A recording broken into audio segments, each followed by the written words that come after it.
Daniel, capítulo 2.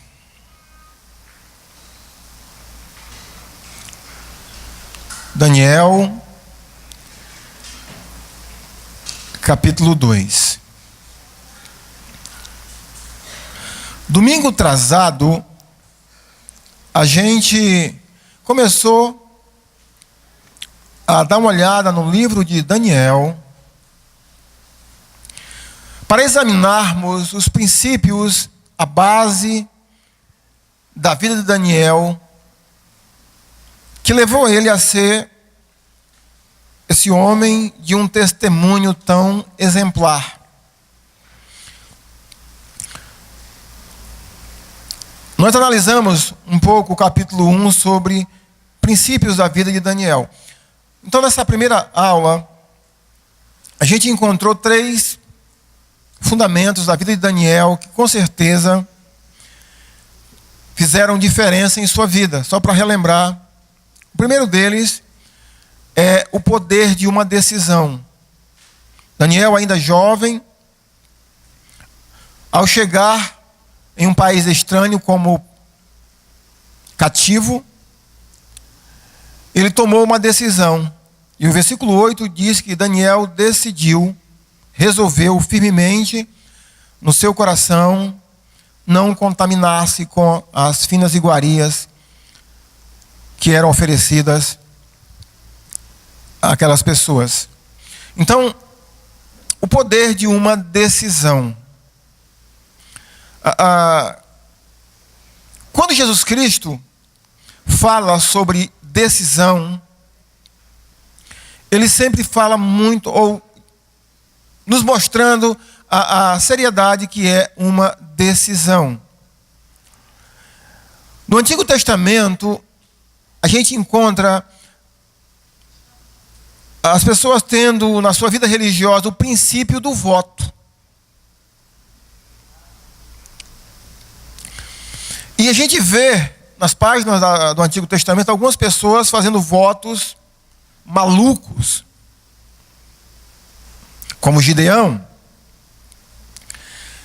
E quando Jesus, no Sermão da Montanha, ele faz uma síntese de todo o Antigo Testamento, ele fala um pouco sobre voto, mas nos mostrando essa questão da seriedade que é a decisão. Por exemplo, quando ele diz: seja a sua palavra, não.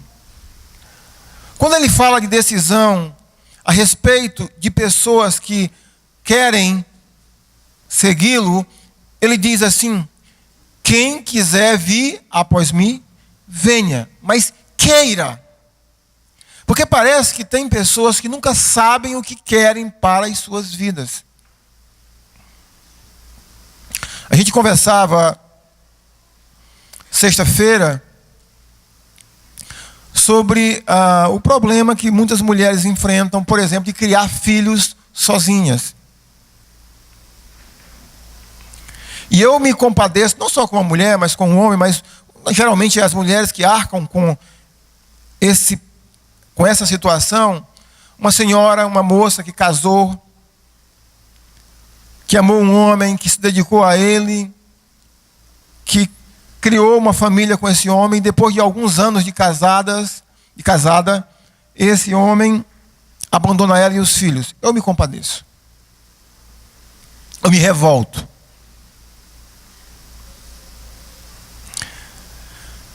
Mas eu não me compadeço de uma mulher que tem 4 ou 5 filhos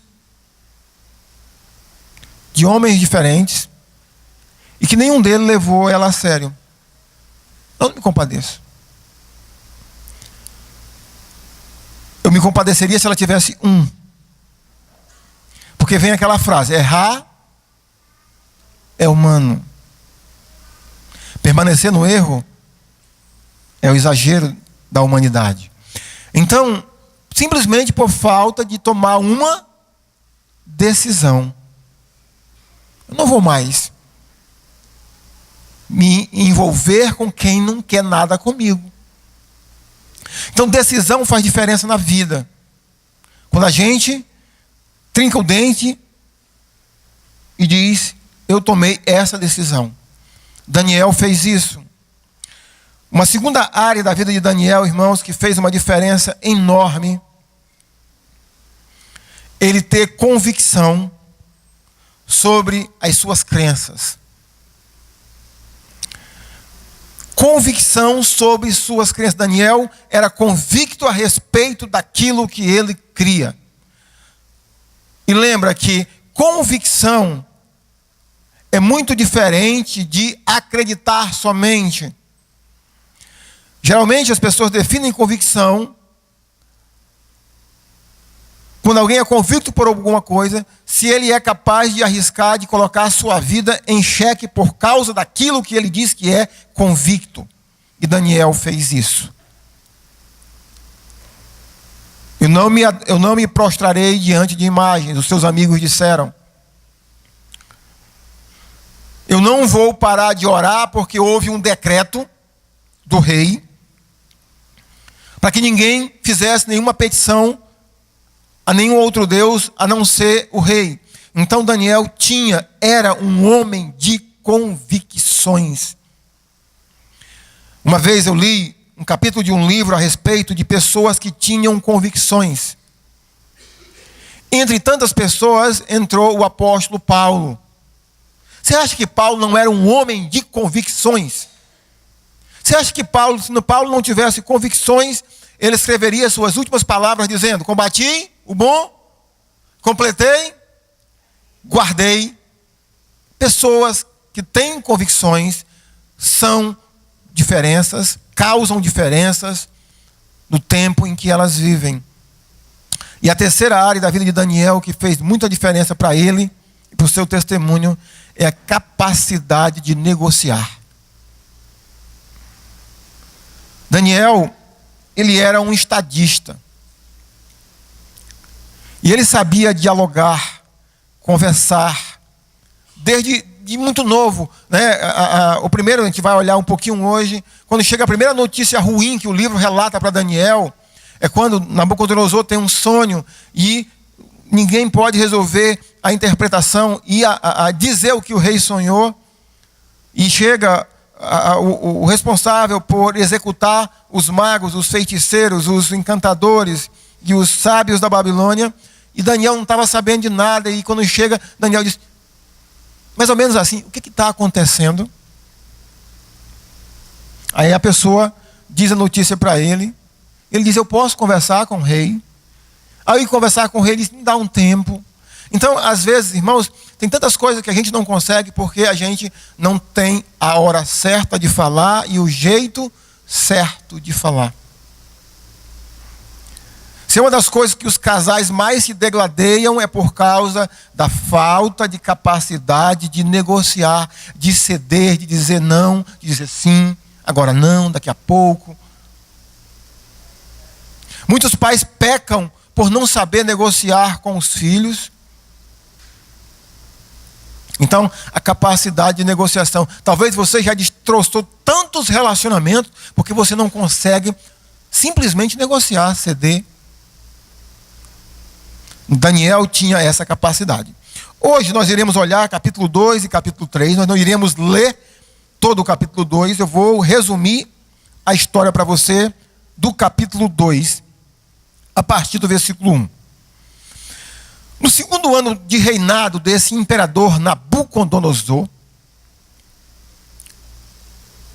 ele teve um sonho. E esse sonho o perturbou. Eu entendo pelo contexto e as entrelinhas do capítulo 2 que nem ele mesmo sabia ou lembrava com nitidez o que ele tinha sonhado.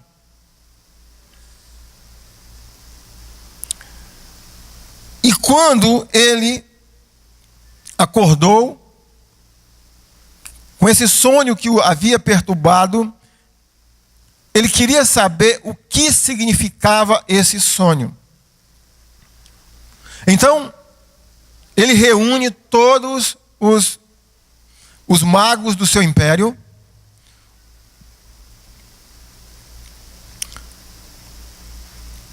E Daniel não está presente. E dá a eles a tarefa de que eles digam o que ele sonhou e o que significava o que ele havia sonhado. E o pessoal que gosta de enrolar os outros começou então a dizer para o rei: rei, fala o seguinte, diz o que o senhor sonhou, que a gente diz o que significa.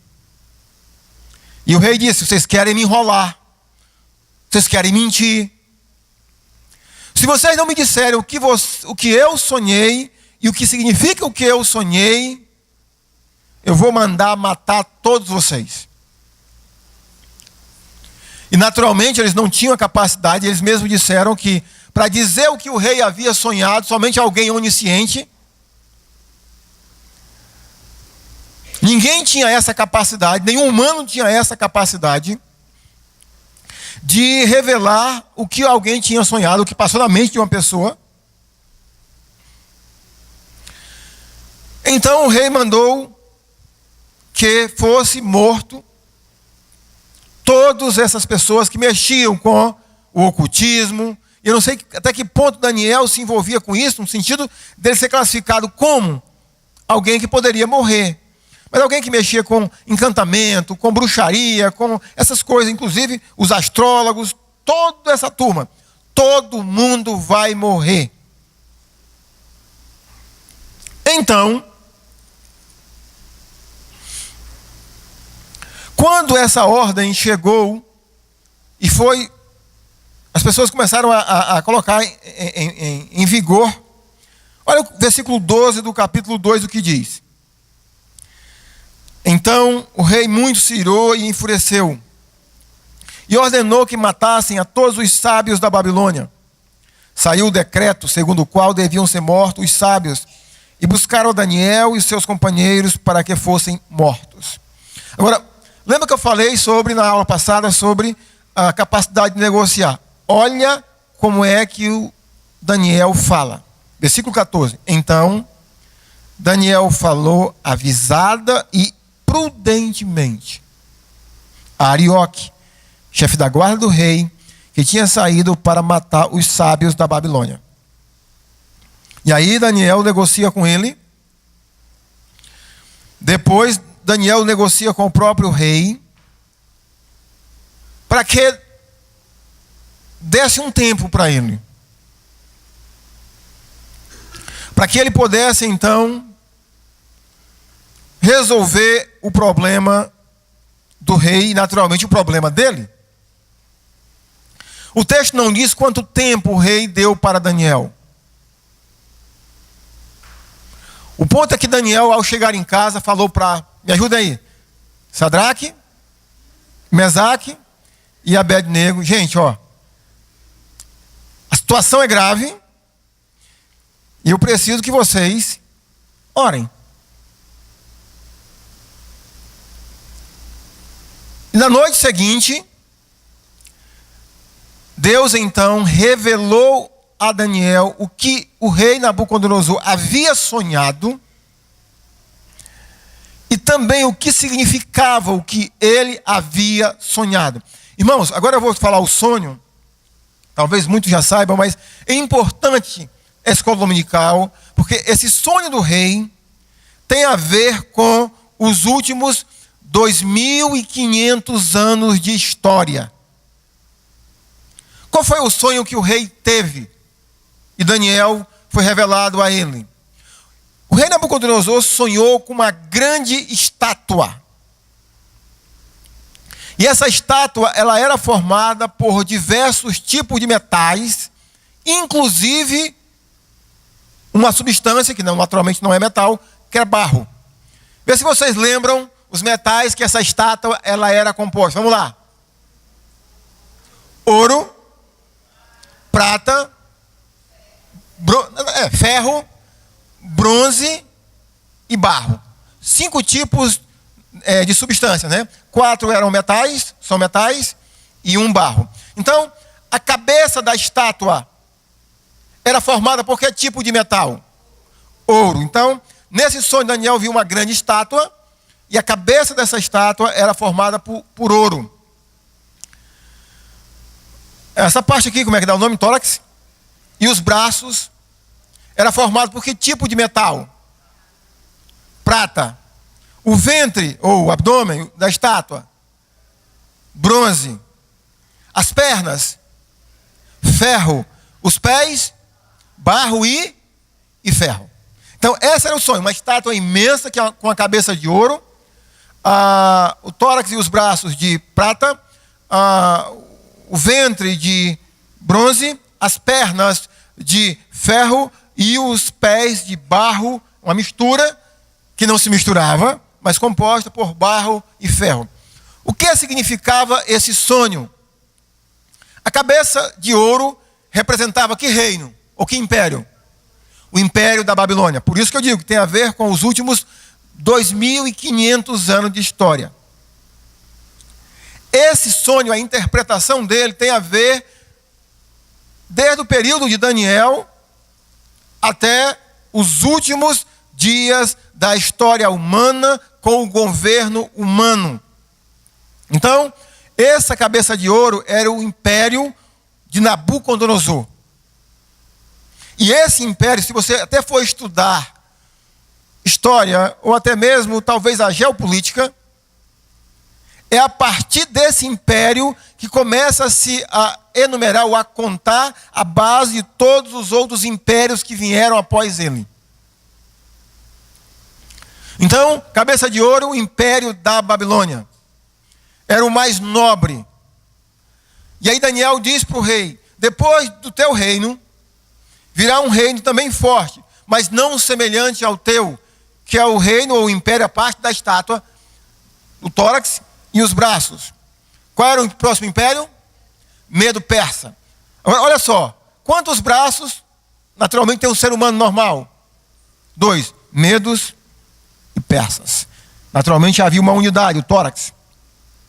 O terceiro império que viria depois desse, o ventre da estátua, que era bronze, que era o império grego, certo? O império de grego, mas na frente vai dizer um pouco mais sobre esse império, do seu primeiro príncipe, que é Alexandre o Grande. Então, terceira parte da estátua, o abdômen da estátua, o ventre da estátua, o império grego.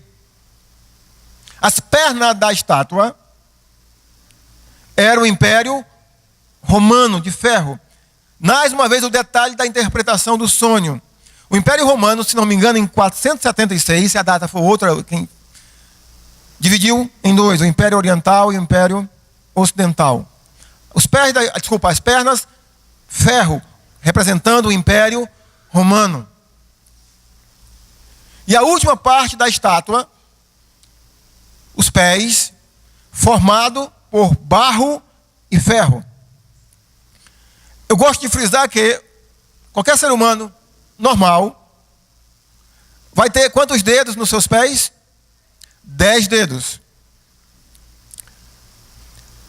E essa composição aponta exatamente para os últimos reinos que esse mundo terá. Quando a gente vai olhar o livro de Apocalipse, a gente vai ver lá falando sobre chifres e mais chifres, né? Eu já disse a vocês que quem gosta de poder teria que gostar de chifre. Na Bíblia, chifre é símbolo de poder. Alguém quer poder? Hoje não. Mas então, e os pés da estátua é formado por ferro, naturalmente, uma certa continuidade do Império Romano, mas com a mistura do barro, que na interpretação são outras nações. Ou seja, 10 reinos. Só que no final desse sonho, Daniel vê uma grande pedra, como se fosse uma montanha, sendo jogado em que parte da estátua? Nos pés. Porque os pés há uma fragilidade, porque nos pés tem barro. E aí a estátua, então, ela é destruída a partir dos pés. Pernas, ventre, tórax e cabeça. e se estabelece um novo reinado que durará para sempre. Chuta aí de quem é esse próximo reinado. Jesus Cristo. Então, o sonho que Daniel foi revelado a ele, e a interpretação tem a ver, como eu falei, com os últimos 2 anos, 2.600 anos, 500 anos de história, e ainda está no nosso futuro. Quando a gente vai estudar escatologia, ou ouvir alguém falar sobre esse tema, e geralmente, boa parte das pessoas que têm a convicção que nós temos sobre escatologia, a dispensacionalista, é que nós estamos vivendo o período dos pés da estátua. Uma mistura. Boa parte daquilo que o mundo moderno tem de direito, de governo, vem de Roma. E há a mistura dos outros povos. Eu não sei se esses 10 reinos vai ter alguma coisa a ver com a constituição do momento, com esse momento político. Eu não sei. Mas a ONU, ainda hoje, é composta, ou quem lidera a ONU? São quantos países?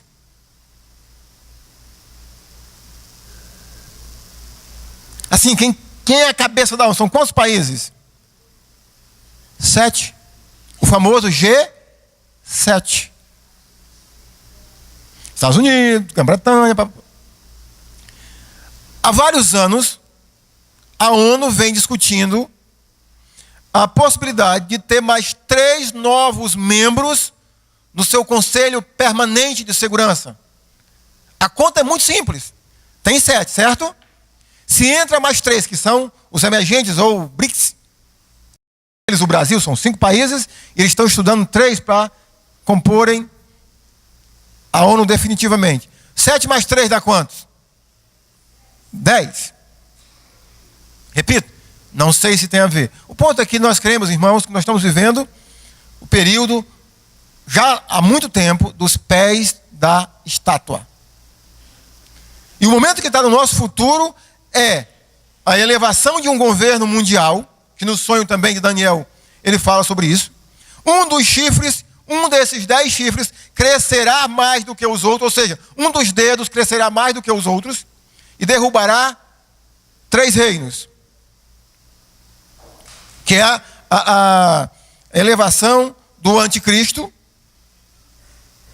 que está no nosso futuro. Mas a ênfase da nossa lição hoje, irmãos, não é exatamente escatologia.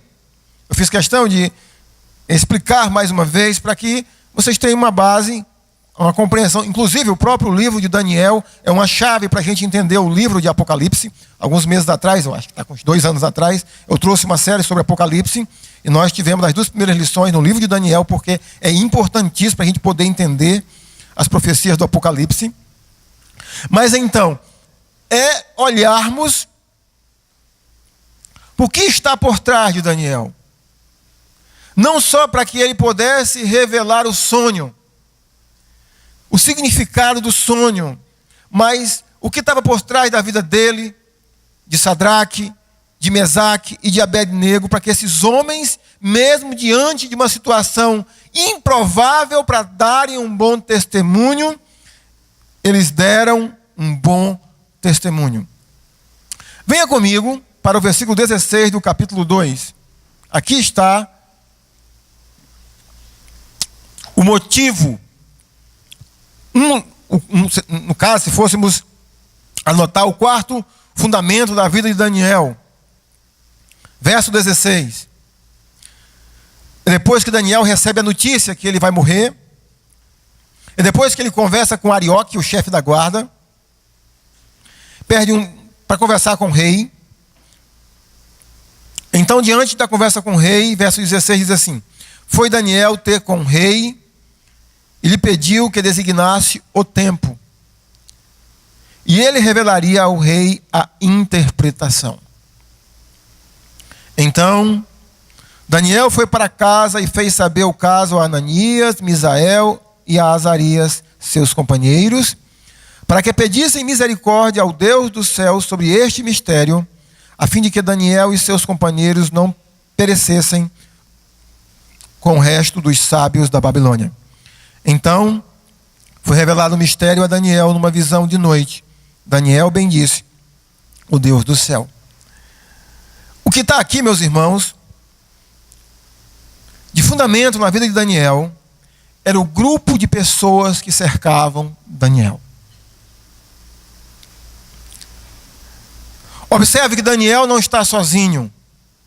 Quando Daniel recebe a notícia desse acontecimento, que ele vai morrer, pelo fato de ninguém poder resolver o problema que o rei tinha colocado, que era dizer o que ele havia sonhado e o que significava o que ele havia sonhado. Daniel vai conversar com o rei, pede um tempo ao rei, mas ele vai para onde, segundo o texto?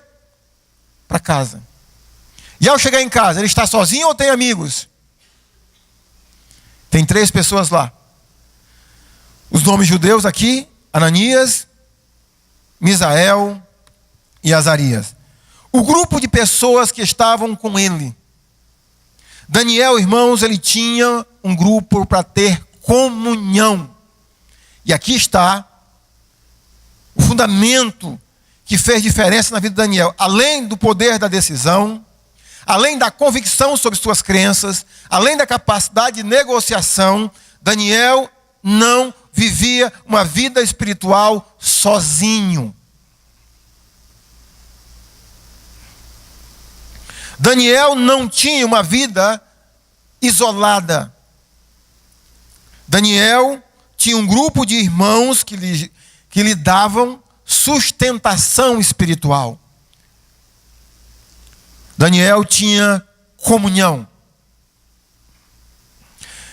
Você já pensou alguma vez, meu irmão, minha irmã, sobre os benefícios da verdadeira comunhão na vida de um cristão?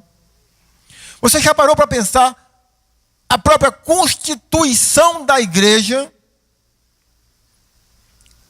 O que estava na mente de Jesus quando ele organiza a igreja? Eu tenho dito, irmãos, e tenho observado que existe, infelizmente, muitos cristãos que congregam regularmente, mas que vivem uma vida sozinhos. Mas quando você olha para as palavras de Jesus, você não vai encontrar esse tipo de ensinamento. Por exemplo, Jesus diz assim: aonde tiverem... Não é assim? Não deixe de congregar, como é costume de alguns. No dia de Pentecostes, quando a igreja estava toda reunida, em quantos lugares?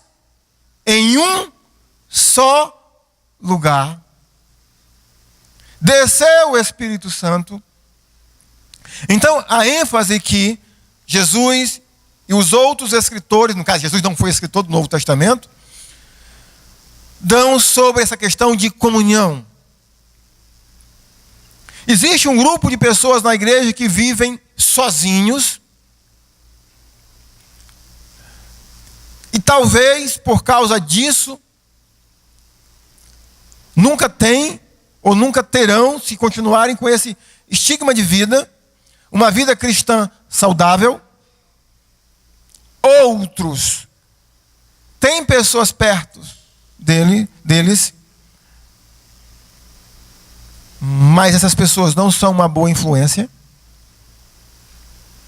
E também por causa disso, nunca tiveram, e se não mudarem, nunca terão uma vida cristã saudável, por não terem e não pararem para pensar sobre os benefícios e o valor que a comunhão tem na vida de uma pessoa e principalmente de um cristão.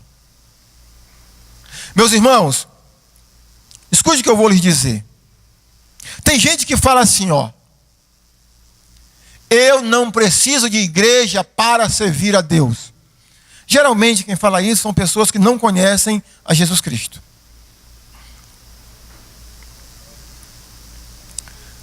Se eu dissesse a você que eu fui um grande jogador de futebol, que eu joguei muito, que era o melhor do meu tempo, que eu fui tetracampeão de Cruzeiro do Sul, como o irmão Clodomir diz, Depois que eu terminasse de falar, qual seria uma primeira pergunta que você faria para mim? Qual foi o time que o senhor jogou? Você jogou no melhor time do Brasil, o Flamengo? Jogou no São Paulo? Jogou no Corinthians? Jogou? Qual time você jogou? Naturalmente, se eu dissesse, não, eu joguei no Nauas. Você dizer, pai, Nauas é o time dos índios. Então, se eu naturalmente disser que não joguei em nenhum time, você vai acreditar que eu fui um grande jogador? Sim ou não? Não! Da mesma maneira, não há como ser cristão sem ter uma igreja. Mas também não há como ser um cristão saudável se você não desfruta de comunhão. Não tem como, eu vou lhe dar alguns motivos. Quais são, então, irmãos, os benefícios da comunhão bíblica? O primeiro, vamos olhar aqui para o próprio texto. Verso 17. Então, Daniel foi para casa e fez saber o caso a Ananias, a Misael e a Azarias. Qual é o primeiro benefício da comunhão, meus irmãos? É a gente ter pessoas com quem compartilhar os nossos problemas. Você tem problema? Levanta a mão se você tem problema na vida.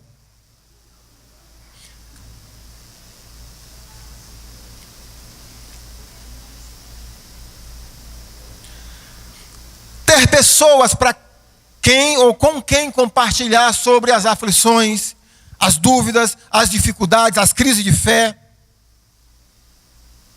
Pessoas que possam nos dar suporte. Daniel é tido como um dos homens mais sábios de todos os tempos, à luz da Bíblia. E quando ele foi deparado com esse problema, o texto diz que ele fez saber aos 3 amigos que estavam com ele. A gente precisa de pessoas, irmãos, para compartilhar os nossos problemas, as nossas dificuldades, compartilhar. E infelizmente, nós temos mais uma vez 2 grupos de pessoas que fazem isso de uma maneira muito errada. A primeira pessoa, o primeiro grupo de pessoas que compartilham, mas compartilham errado, é compartilhar com qualquer pessoa. Digamos que eu trabalhe no mesmo ambiente que o Jeffrey. É sobrar para ti, tá, Jeffrey? Eu sou crente, o Jeffrey não é. Aí digamos que eu estou tendo uma crise no meu casamento. Eu estou pensando até em me separar. O Jeffrey é a pessoa certa para mim conversar com ele sobre esse problema? Sim ou não? Por quantos motivos? 2 motivos. Primeiro, ele não tem experiência, ele não é casado. Ele ainda sonha. Deus é bom. Você diria assim, Jéssica, e o senhor sabe disso. Segundo motivo, o Jeff não é cristão. E infelizmente, irmãos, você faz isso. Você tem problemas, mas você não compartilha com quem tem experiência e com quem tem a mesma fé que a sua. Gente, eu tenho descoberto que uma das maiores confidentes dos cristãos, principalmente das mulheres cristãs, sabe quem é? A cabeleireira. Acredite. Você fala tudo para ela. Olha, você nunca parou para pensar, se no dia você trocar ela por uma outra, ela não vai te entregar? Mas não compartilha com pessoas de confiança, porque você não tem ninguém ao seu redor. Daniel compartilhou o seu problema. Ele simplesmente, irmão, aqui eu quero enfatizar, simplesmente a capacidade de botar para fora. Gente, Todos nós precisamos disso. De repente, uma pessoa para só nos ouvir. Jesus precisou ou não precisou? Quando Jesus estava no Getsêmani, antes de ser crucificado, ele chamou quem para ficar do lado dele? Os 12. E entre os 12 ele escolheu quantos? 3. O que ele disse? Fique aqui comigo. A minha alma está profundamente triste até a morte. Fiquem aqui comigo. Então, a gente precisa ter pessoas para de repente dizer: eu estou com medo, eu estou com raiva, eu estou pensando em chutar o balde. A pessoa ouve a gente. Às vezes não precisa nem dizer nada, hein? Só para fora. Mas ter pessoas de confiança que possam, a gente possa desabafar para elas. O segundo benefício, irmãos, da comunhão na vida cristã, ainda no versículo 18, melhor dizendo, Daniel compartilhou o seu problema com Ananias, Misael e Azarias. E observe o que foi que eles fizeram, ou o que foi que Daniel pediu: para que pedissem misericórdia ao Deus do céu. Essas pessoas que estarão ao nosso redor, irmãos, que precisam estar ao nosso redor, além da gente contar com elas, para compartilhar os nossos problemas com elas, para que essas pessoas possam orar pela gente. A comunhão, irmãos, verdadeira é quando a gente tem pessoas que oram pelos nossos problemas, pelos nossos defeitos, até no lugar de estar falando para os outros.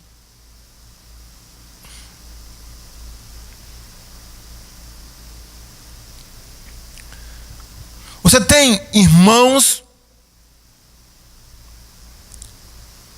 que oram por você, mas esses irmãos só vão poder orar por você de uma maneira mais específica se eles souberem o que você está precisando. Voltando agora, eu e o Jeffrey. Agora, Jeffrey, tu é crente, eu também sou crente. E aí, a gente é amigo. Embora somos de gerações diferentes, o Jeff tem idade de ser meu filho, né, Jeff? Mas o Jeff chegasse e disse: pastor, eu estou com um problemão. Eu estou com 22, 23 anos, pastor, daqui a pouco chega aos 24, a idade crítica. Estou pensando em casar, estou querendo casar. Vamos orar sobre esse problema, né, Ore, pastor, para que eu possa casar. Eu vou poder orar por Deus, uma esposa para o Jeffrey. Que Deus abençoe uma moça de Deus. Que o Jeffrey seja um homem também de Deus, que tem sido, e vai continuar sendo. Que o Senhor possa abençoar uma filha de Deus, e que essa filha de Deus abençoe esse irmão, trazendo alegria para ele, felicidade. Eu lembro de quando eu estava para casar, eu vi umas mensagens sobre escatologia, a volta de Cristo. E eu ficava no meu coração assim: o Senhor deixou bem eu casar, depois só volta. Mas então, casar é bom. Então, orar pelos nossos problemas. Hoje eu dei 2 irmãos para que você ore por problemas que eles estão enfrentando. A irmã Nazária Teles e o irmão Jonathan. Você tem problemas? Eu tenho. Eu levantei a minha mãozinha aqui. Quando o pastor disse: quem tiver uma situação para Deus, eu levantei minha mão. E às vezes, o que nós estamos precisando para Deus resolver, a gente não pode contar para todo mundo. Tem que ser para alguém da nossa confiança, um homem ou uma mulher de Deus que esteja ali perto da gente, para nos dar esse suporte. Então, o segundo benefício da comunhão é porque vai ter pessoas para orarem pela gente. Ananias, Misael e Azarias oraram pelo problema de Daniel. E observe que Deus ouviu a oração, atendeu a oração e revelou o que o rei havia sonhado e o que significava. O terceiro benefício, irmãos, da comunhão. Mas antes de ir para o terceiro benefício, deixa eu parar um pouquinho, só para lhes dizer sobre algumas características da verdadeira comunhão. O que é uma comunhão bíblica? Em primeiro lugar, essas pessoas que estão ao nosso redor precisam compartilhar da mesma fé que a nossa. Compreenderam isso? Você olha na Bíblia toda, homens de Deus, mulheres de Deus, que compartilham a fé que a gente tem. Segundo lugar, são pessoas que também tenham um comprometimento, um envolvimento com Deus. Em outras palavras, pessoas que levam Deus a sério. Irmãos, uma vez eu ouvi de um irmão em Cristo uma coisa que muito me alegrou. Ele disse assim, eu estava vindo embora para cá, para a igreja, para Rio Branco, esse irmão de Cruzeiro, e ele disse assim, pastor, eu quero te agradecer. A coisa principal assim que eu quero te agradecer é porque quando ele é bem mais velho do que eu, mas ele me chamava de senhor, o senhor se aproximou de mim, eu estava desviado da igreja. Eu não era nem casado. Ele tinha separado o primeiro casamento dele. Estava junto com uma outra pessoa. E hoje, eu estou casado, envolvido e comprometido com a minha igreja local. Inclusive, tenho um ministério na igreja. Eu quero agradecer ao Senhor. E eu alegrei meu coração, porque é uma das coisas, meus irmãos, que eu busco como meta para a minha vida. Sempre que eu me aproximar de um irmão em Cristo, é para trazer esse irmão para mais perto de Deus, no sentido de desfrutar de uma comunhão mais íntima com Deus. E naturalmente, quando eu procuro alguém para ser meu amigo, confidente, é que essa pessoa também possa me proporcionar isso. Me aproximar mais de Deus. Para que eu possa olhar na vida dele e olhar na minha, e aquilo que ele tem de bom e eu não tenho, eu me corrigir pela vida dele, olhando para ele. Então, porque nem sempre quando a gente está perto de pessoas, a gente está tendo comunhão. Às vezes a gente forma grupo somente para falar da igreja, dos irmãos. Isso não é comunhão. Mas indo para o terceiro benefício, a comunhão também gera, irmãos, um ambiente onde a gente vai ter pessoas para nos aconselhar. Uma coisa que eu sempre aconselho alguém, naquela situação que eu me coloquei com o Jeff, na primeira situação. Estou tendo uma crise muito séria no meu casamento. Aos meus olhos, a coisa está irresolvível. Não dá para resolver. A única solução que eu vejo é separar. Talvez a minha esposa nem me quer mais. Ela diz, não quero mais. E quando alguém vem conversar comigo numa situação como essa, eu sigo um pouquinho o exemplo de Daniel, o que ele pediu para o rei. O que foi que ele pediu para o rei, Daniel? Me dá um tempo. Não foi? Não pediu um tempo? Me dá um tempo. E eu digo assim para os irmãos ou irmãs, irmã, entre você e Deus, comece a orar sobre esse problema e peça para Deus lhe mostrar a saída, o que for melhor para a sua vida, e designe esse tempo entre você e Deus, só em oração. Não diga para ninguém, porque Deus vai lhe mostrar uma saída. Aí quando é no outro dia a pessoa chega e diz assim, não, eu vou separar mesmo, porque Deus já me revelou. Irmãos, eu pedi para que você designasse um tempo. Não é, eu sei que 12 horas é um tempo, mas leve um tempo orando. Leve um tempo pedindo, para que outras pessoas orem sobre esse problema para que possa ser resolvido. Ou seja, a gente ter pessoas para nos aconselhar. Irmãos, escute. Nós já passamos o mês dos princípios. Mas deixa eu compartilhar com vocês 2 coisas que eu aprendi na minha vida cristã. Eu não tomo uma decisão sem antes orar sobre ela. Vocês entenderam isso? Eu não tomo uma decisão sem antes orar sobre aquilo que eu vou decidir. E em segundo lugar, eu não vou complementar essa decisão sem antes procurar um irmão, uma irmã que possa me aconselhar sobre o que eu vou decidir.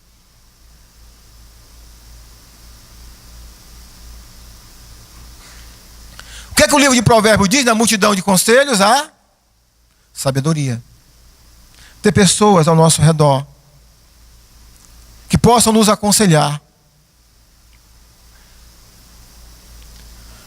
O quarto e último benefício. A comunhão, irmãos, nos motiva, nos encoraja e nos ensina a obedecer a Deus. Vou repetir para você. A comunhão nos motiva, nos encoraja e nos ensina a obedecer a Deus. Deixa eu lhe contar o capítulo 3 para exemplificar esse ponto. O que acontece no capítulo 3 de Daniel? Nabucodonosor, em um dos seus momentos de extrema vaidade, ele decide fazer uma estátua enorme, se não me engano, de 60 côvados de altura, cerca de quase 30 metros de altura. E depois que essa estátua estiver pronta, ele decreta que todo homem e mulher precisa se dobrar, se curvar diante dessa estátua. E quem não se curvar diante dessa estátua vai ser jogado na fornalha para morrer. E assim acontece. Ele faz a estátua, faz o decreto, quase que todo mundo se dobra diante da estátua, mas aí quem não se dobra? Misael, Ananias e Azarias não se dobram diante da estátua. Eu não sei onde que estava Daniel, que não é citado aí. Mas por que aqui esses três homens não se dobram diante da estátua? Porque eles tinham as suas convicções. Não terás para ti imagem de escultura. E o rei chama eles, já enfurecido, por que vocês não obedeceram ao meu decreto? E se vocês não obedecerem, vocês vão ser jogados na fornalha. E eles respondem para o rei: se Deus quiser nos salvar, que Ele nos salve. Mas nós não iremos nos curvar diante da tua estátua. Então, eles são jogados na fornalha. E ao serem jogados na fornalha, lá pelas tantas, Nabucodonosor vai olhar, foram colocados quantos? E Nabucodonosor veio quantos? 4. Agora imagina só, qual é o quarto ponto? Que a comunhão nos encoraja, nos motiva e nos ensina a obedecer a Deus. Vamos pensar aqui nas três mosqueteiras. Manu, Nicole e a Débora. Eu sabia que era uma mulher bíblica, mas é a Débora. Elas são colocadas numa situação como essa. Se elas estiverem sozinhas, é ou não é mais difícil obedecer? Sim ou não? Mas elas três juntas, de repente, uma quer ceder. Ou duas querem ceder. Mas aí a Nicole, que é a mais espiritual, a Nicole diz assim: Manu, Débora, a palavra de Deus diz que a gente não deve se prostrar diante de imagem de escultura. Por isso que a comunhão nos ensina a obedecer a Deus. Mas aí, a Nicole dá um momento de fraqueza. Ela diz: neguinha, mas se a gente obedecer a Deus, a gente vai para a fogueira, a gente vai morrer.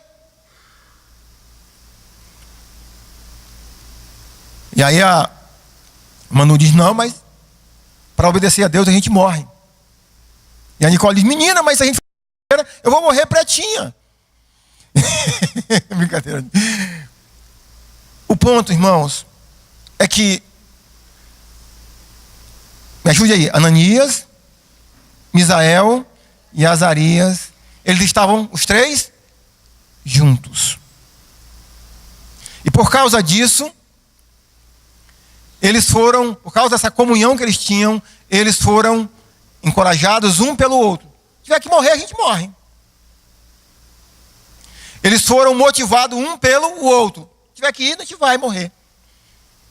E eles foram ensinados uns pelos outros. Meus irmãos,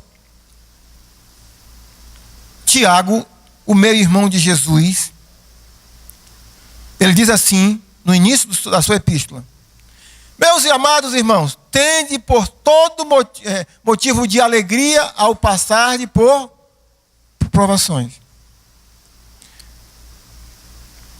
Eu quero dizer a vocês que eu ainda estou muito longe desse nível. Mas eu imagino que Tiago, irmãos, quando ele escreve essas palavras, ele tinha em mente o caso de Ananias, Misael e Azarias, porque quando eles estavam no sofrimento, quem é que estava lá com eles? Jesus. E todo o Novo Testamento nos ensina, em primeiro lugar, nós vamos passar por sofrimento. Em segundo lugar, a gente tem que se alegrar.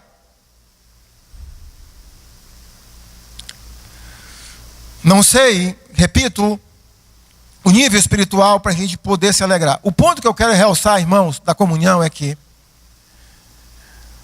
eu creio que um dos momentos mais difíceis para a gente glorificar a Deus por nosso testemunho é diante do sofrimento.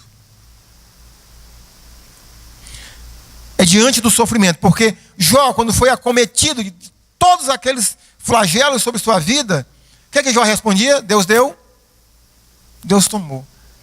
Mas é Jó, não é o Ernesto, não é o Clodomiro, não é o Raul, não é a Leia, não é o Leandro.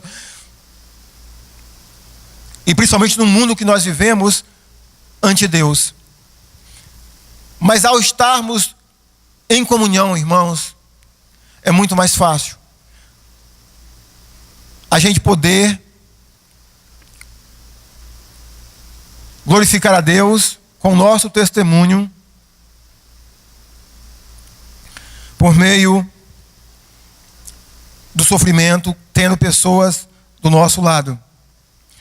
Portanto, irmãos, a comunhão nos motiva, nos encoraja e nos ensina. E por fim, a comunhão nos leva a ter mais intimidade com Deus. Quando a gente continua lendo o livro de Daniel, irmãos, a gente percebe um homem de extrema intimidade com Deus. O irmão Clodomiro usava uma frase com o Daniel, meu filho, até alguns dias atrás, não sei se ele ainda usa, não sei se ele vai lembrar. Mas quase sempre que ele falava com Daniel, ele dizia assim: Daniel, tu és muito amado.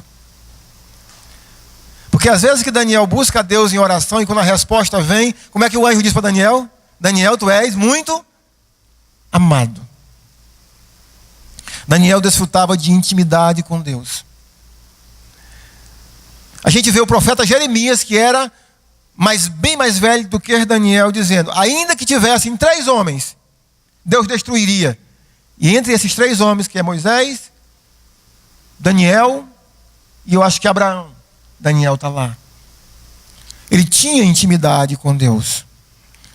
A comunhão, meus irmãos, fez diferença na vida de Daniel, para que ele pudesse dar um bom testemunho. E a comunhão vai fazer diferença na sua vida e na minha vida, para que a gente possa dar um bom testemunho. Para a gente poder ser um bom testemunho. Daniel nos ensina isso por meio dessa passagem. Amém?